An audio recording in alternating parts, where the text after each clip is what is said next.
आज तू हमरा से काहे नहीं फेड़ा तारा बतावा बतावा। अरे आज के बाद तू हमारा मोबाइल पे कबो फोन मत करी जान और ना ही कबो हमसे मिले की कोशिश करी जान। तू का कह तारा आखिर हमार कौन गलती रहे बतावा बतावा कौन गलती बा हमार। अरे कैसे बताई कि हमारा साथे जवन तू कैले बाड़ू को ना भुलाए जान। अरे ना हमार तेरी मजबूरी बा जवन के हम अपना घर वाला लोग के इज्जत देखत नहीं बाकी तोहरा तो धोखा नहीं करत नहीं करार। Music by Gaurav Roshan। जईबू तो जा सनम तोहरा गइला के गम न बा।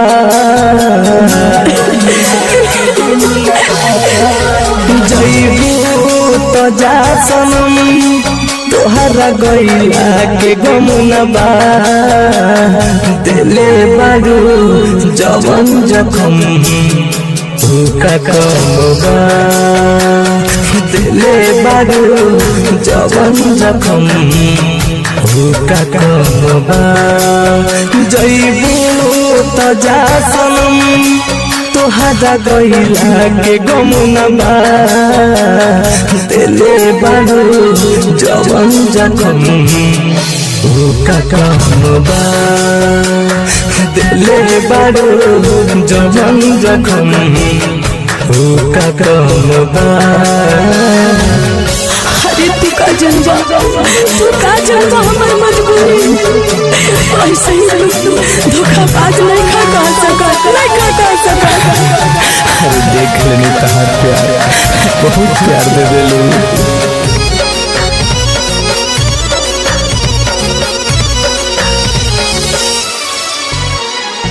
होते बियाह चल जईबू सनम तू तो पियाबा के घरे हो।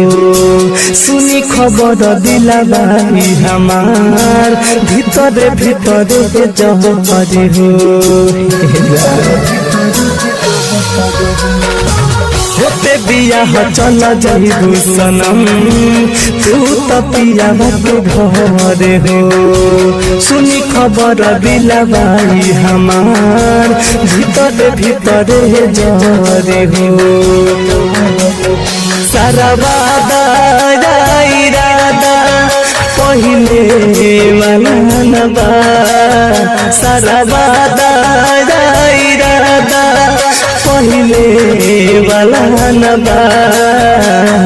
दिले बारू जवन जखम का कमबा। दिले बारू जवन जखम का कमबा। ऐसे मत बोला अभी हम उतने प्यार करेंगे जितना करत रही।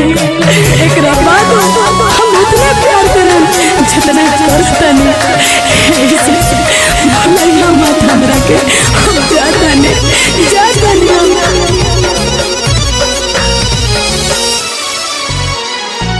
बात टूटल पहिले से हौर के तना तुरबू हो।